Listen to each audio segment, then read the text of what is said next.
Olá, meu querido paroquiano virtual, seja muito bem-vindo, muito bem-vinda ao nosso canal. Hoje nós temos uma aula especial sobre como adquirir virtudes. Isso é muito importante, se a gente quer ser santo, nós precisamos adquirir virtudes. Para nós adquirirmos virtudes, nós devemos fazer propósitos. Já ouviu falar nessa palavra? É quando eu me proponho a alguma coisa.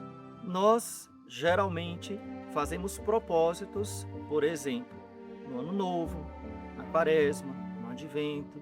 Então a gente tem aqueles tempos assim especiais e a gente se propõe a um sacrifício, a vencer um pecado, a conseguir alguma coisa. Mas não são só nesses tempos específicos, né, esses tempos especiais que a gente deve fazer propósitos. Na verdade, nós devemos fazer propósitos todos os dias. Quando a gente acorda, eu me proponho a ser santo hoje, me proponho a fazer a vontade de Deus hoje, me proponho a ser um bom trabalhador, um bom pai de família, no meu caso, né, um bom sacerdote, etc. Então hoje a gente vai aprender a como fazer propósitos para adquirir virtudes e assim sermos santos. Então vamos lá, por que tantas vezes nós fazemos propósitos, mas nós não cumprimos? Não sei você, mas eu sei que a maioria das pessoas, ou muita gente, faz um monte de propósitos de ano novo. Vou emagrecer, vou conseguir fazer tal coisa, rezar o rosário todo dia, enfim, um monte de coisas espirituais ou não, mas muitas vezes esses propósitos ficam só no papel, quando ficam, né, no papel. Às vezes eles nem no papel ficam. Então existe uma razão porque nós falhamos tanto nesses propósitos, né, que vão originar as virtudes. Existem várias respostas para isso. Então, a razão pela qual nós muitas vezes falhamos com os propósitos é porque nós confiamos muito em nós mesmos, nas nossas forças. Eu vou conseguir. Aí a gente fica, talvez, escutando aquelas palavras-chave, né, aqueles slogans, aqueles clichês, pensamento positivo, né, vai dar certo, não sei o quê, e a gente acaba se convencendo que a gente vai fazer aquilo que a gente se propõe, como se a gente fosse assim perfeito. Mas a verdade é que nós devemos admitir humildemente que nós somos fracos, que nós somos pecadores e que sem a graça de Deus não é possível. Sem a graça de Deus eu não consigo realizar qualquer propósito, mesmo pequeno. É a graça de Deus quem realiza em mim, como diz São Paulo, o querer e o executar. Se você prestar atenção, já fazem alguns anos, na verdade algumas décadas, que está na moda essa história de produtividade, alta performance. Já escutou esses termos, né? Produtividade, né?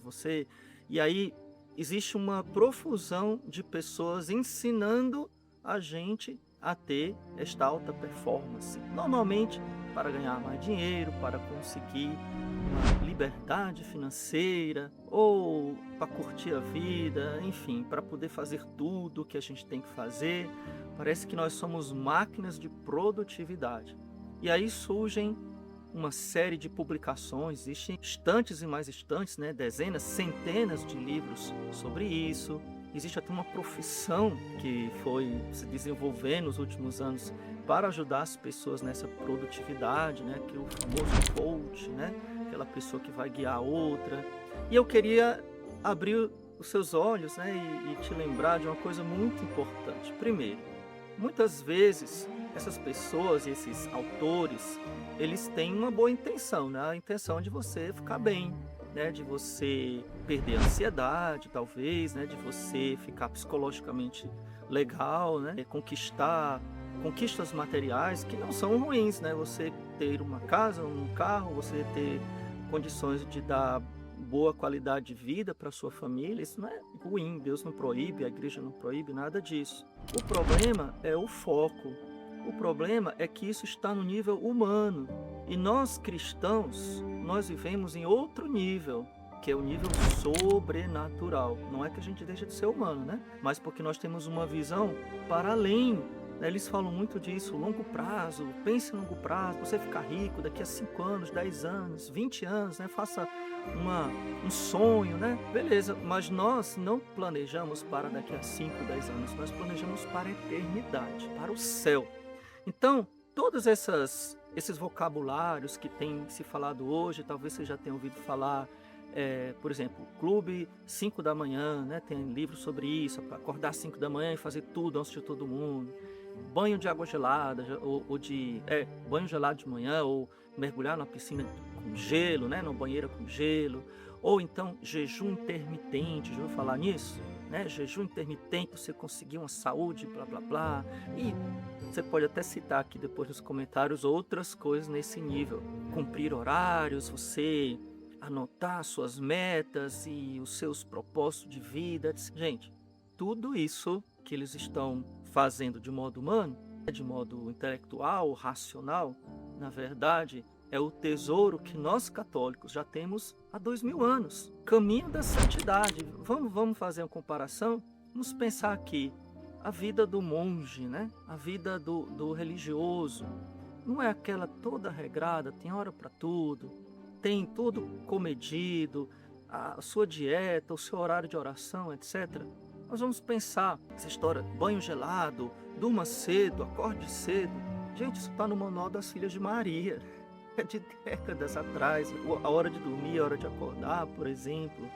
Você fazer penitência, essa história de tomar banho gelado, poxa, isso aí é penitência dos santos de todos os séculos, né? Desde sempre, os santos fizeram esse tipo de penitência. Tem uma coisa que os coaches, esses também professores de alta performance falam muito e que é bem interessante. Eles falam que a gente tem que meditar. Uau, sério? Reinventaram a roda, né? Disseram de novo que nós já sabemos. Então, fazem 2000 anos que nós sabemos disso, que nós precisamos fazer penitência, que nós precisamos ser virtuosos, virtude da ordem, virtude da piedade. Então agora eles falam de meditação, falam de silêncio, falam de não ficar viciado em redes sociais.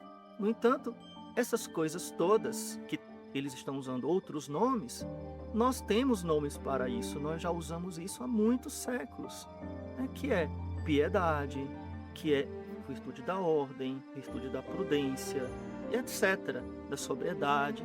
Então, o que eu quero conclamar, né, todos nós, a lembrar que nós podemos produzir muito mais e fazer muito mais, porque nós temos uma motivação que não é ficar rico ou conquistar sei lá o quê, liberdade financeira ou bem-estar social. Nossa motivação é sobrenatural. Nós queremos ser santos, então a gente tem uma motivação para fazer penitência, fazer sacrifício, para dormir bem. A gente não faz um jejum para ficar bonito, a gente faz um jejum para controlar a alma, para sermos castos, né? Então, todas essas coisas que, na verdade, são coisas que as pessoas falam para um progresso humano, simplesmente desta vida, nós podemos, na verdade, ter uma motivação e nós temos um impulso infinitamente maior para fazer tudo isso, que é ser santos.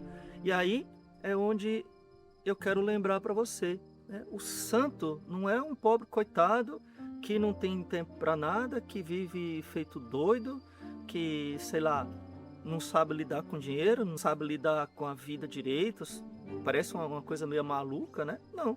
O santo é uma pessoa extremamente ordenada, extremamente disciplinada em todos os aspectos da sua vida. Vou dar um exemplo. Pense aí, as grandes ordens religiosas, salesianos, jesuítas, grandes ordens, grandes institutos, né, fundadas por homens que não eram administradores de empresa, né, que faziam reuniões de brainstorm, mas homens santos, porque o santo, ele deve governar o mundo. O santo, ele tem uma capacidade, inclusive humana, inclusive racional, inclusive da sua inteligência, potencializada pela graça de Deus. Por isso o santo, ele é capaz de fazer coisas muito maiores do que aquelas que o mundo faz, com todas as técnicas, que eu não estou dizendo que são erradas, só estou dizendo que nós podemos fazer muito mais.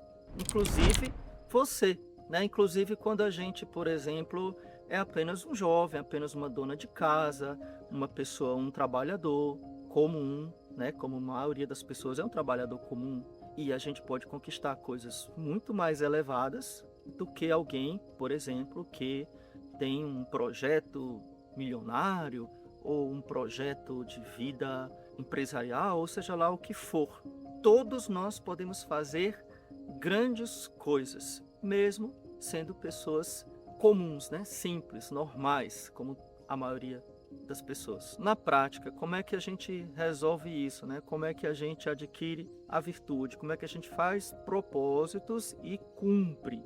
Não só propósito, aquela lista enorme para não cumprir, né? Como é que a gente cumpre?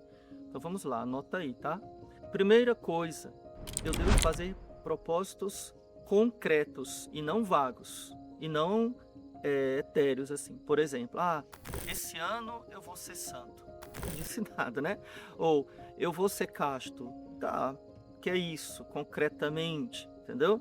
Então, os propósitos devem ser concretos, específicos e não vagos. Vamos dar um exemplo? Vamos dar algum exemplo? Em vez de dizer, esse ano eu vou ser casto, não, esse ano eu vou vencer o vício de ver coisas indecentes no celular. Melhorou, né? Ficou mais concreto. Então, em vez de dizer, esse ano eu vou rezar mais. Não, esse ano, ou a partir de agora, ou a minha meta é rezar pela manhã e pela tarde, meia hora, por exemplo, tá? Então, nós vamos partir para coisas práticas daqui a pouco. Então, primeiro, propósitos concretos. Segundo, poucos propósitos. Não adianta você fazer uma lista gigante de coisas que você quer fazer, porque qualquer um, eu, você, qualquer um de nós, se a gente quisesse enumerar as coisas que a gente quer melhorar, a gente escreveria um caderno de 12 matérias, né? Frente e verso, todas as folhas, porque, claro que eu quero melhorar em muitas coisas, mas eu não posso melhorar em tudo de uma vez. Eu tenho que melhorar as coisas devagarzinho. Por isso que agora eu vou dar uma orientação, uma dica importante que vai lhe ajudar a escolher em que eu preciso mais fazer propósitos.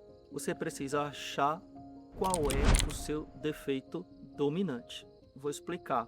Todos nós temos um monte de defeitos, né? Mas se eu lhe perguntar, e você pode até fazer uma pausa aí, refletir ou depois rezar sobre isso, qual seria, preste atenção, aquela coisa na sua vida que se você mudasse, se você melhorasse ou se você eliminasse, ela faria a sua vida mudar totalmente, entendeu? O que você mudando, digamos um defeito que você limpe, uma virtude que você alcance, aquilo seja tão profundo que a sua vida mude completamente. Então, você precisa achar esse defeito, né? Você precisa achar esse pecado ou essa falta de virtude, ou essa pouca virtude, que se você adquirir essa virtude, se você abandonar esse vício ou esse pecado, a sua vida vai mudar completamente, entendeu? Então vamos trabalhar com exemplos porque fica mais legal, né? Digamos que o seu grande defeito é falta de piedade. O seu maior defeito é falta de piedade. Você não gosta de rezar, você reza quase nada. E a maior virtude, obviamente, é a virtude da piedade. Você quer rezar. Então, o seu propósito vai ser: vou rezar todos os dias, tantos minutos, em tal lugar, tal tipo de oração. Digamos que você vai fazer uma leitura meditada do Evangelho e num outro momento você vai rezar o texto, como exemplo, tá? Bom, como é que eu faço para não falhar neste propósito? Você tem que enganchar, juntar esse novo hábito que você quer adquirir com algo que você já faz automaticamente e que você nem pensa para fazê-lo, você já faz. Vou dar aqui o exemplo que às vezes eu ensino para os meus alunos também. O exemplo de escovar os dentes de manhã ou de tomar o café da manhã. Tem pessoas que não conseguem não tomar o café da manhã cedinho, assim que acorda, tomar o café da manhã. Então vamos lá. Que tal você fazer este propósito unindo a esse hábito que para você é automático, o hábito de tomar o café da manhã. De que forma? Enquanto eu não rezar, eu não tomo o café da manhã. Esse é o meu propósito. Então eu vou, antes de tomar o café da manhã, sentar na minha cadeira, ir lá para o meu cantinho e vou fazer a minha leitura espiritual. Tantos minutos. E aqui entra um outro ponto. Cuidado com os exageros. Você tem que ser muito humilde. Digamos que você tem muita dificuldade de rezar. E aí, você com empolgação por causa desse vídeo, por causa do livro que você vai ler, você acaba dizendo assim, poxa, minha vida vai mudar se eu rezar todos os dias uma oração meditativa de 1 hora, em silêncio, os olhos fechados, né? Fazendo uma contemplação. Meu irmão, para quem não reza nada, vai rezar 1 hora? Mas não, nem aqui, nem na China, né? Não vai.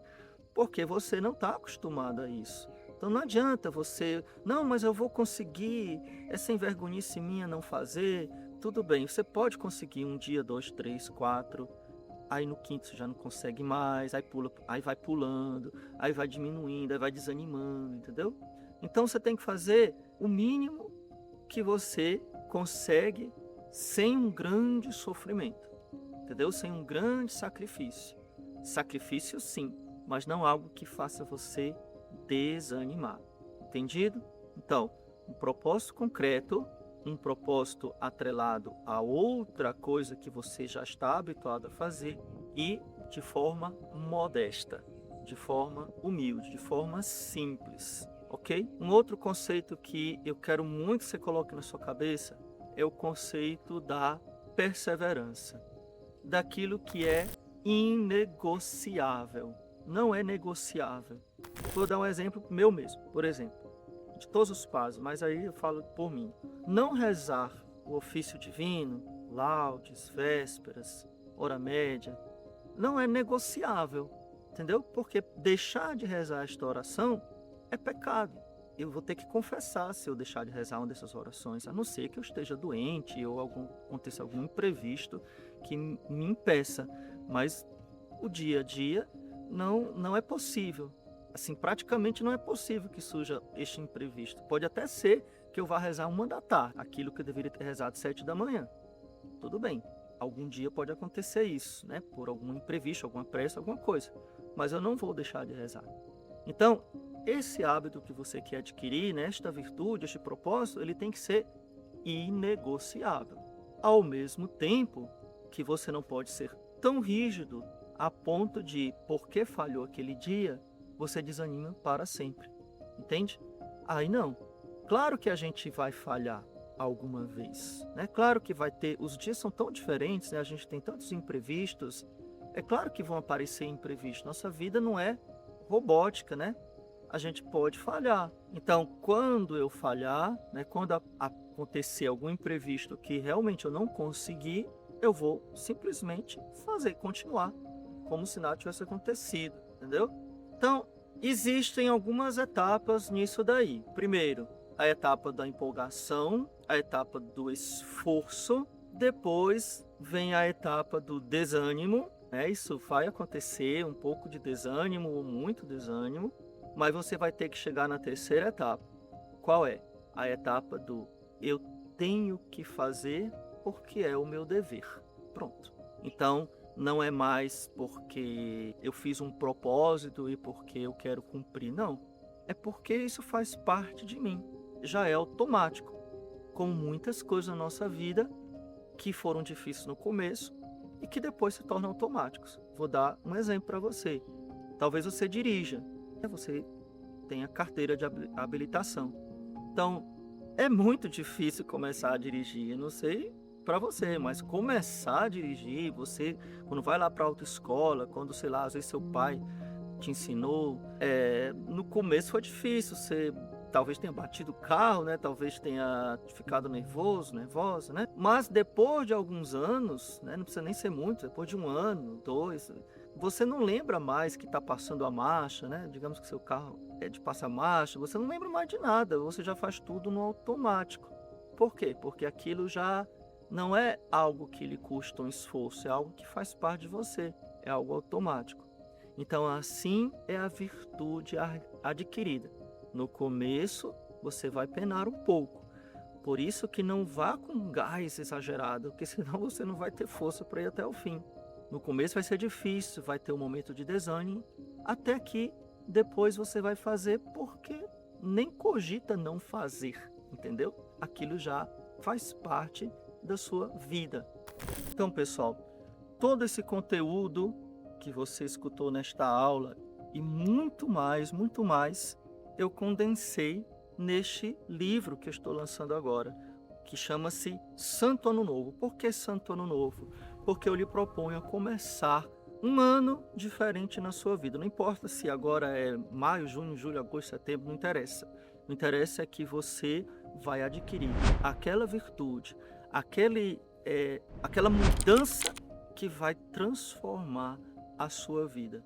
Então, eu resumi tudo isso e muito mais do que isso que a gente falou aqui neste pequeno livro, que é bem fácil de ler, onde eu vou mostrar exemplos, vou mostrar como a gente fazer os propósitos, vou mostrar como a gente descobrir os defeitos dominantes, né? E como a gente se livrar de alguns vícios. Então, se você quiser ajudar o nosso apostolado e aprofundar isso na sua vida, para você ter um santo ano, não só um ano, mas aquilo que vai caminhar para o resto da sua vida, né? Um passo de cada vez, eu quero lhe convidar a adquirir e a ler o nosso lançamento, o Santo Ano Novo.